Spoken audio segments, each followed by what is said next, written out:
Deceiver meaning in Urdu. Deceiver के मायने उर्दू में।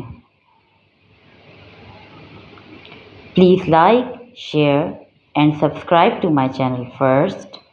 Thank you. Deceiver is a noun. Deceiver एक इसम है।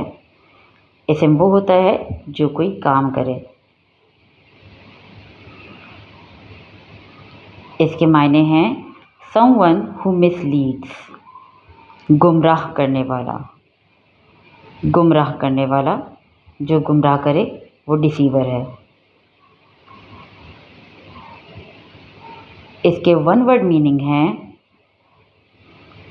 चीटर, धोखा देने वाला, जिसको हम धोखेबाज भी कह सकते हैं। जो धोखा दे वो डिसीवर है। इसकी डिटेल मीनिंग है अ पर्सन और a thing that makes you believe something that is not true. कोई शख्स या चीज़ जो आपको ऐसी चीज़ पर यकीन दिलाती है जो सच नहीं है।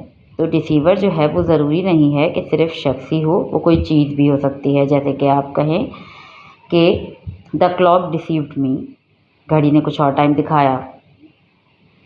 अब इस तस्वीर में जो सामने वाले को पैसे दे रहा है और जिसने पीछे मास्क छुपाया हुआ है वो डिसीवर है, क्योंकि वो समहाउ धोखा दे रहा है किसी भी फॉर्म में। टू फेस्ड है, that's what is shown in the picture. Thank you for watching.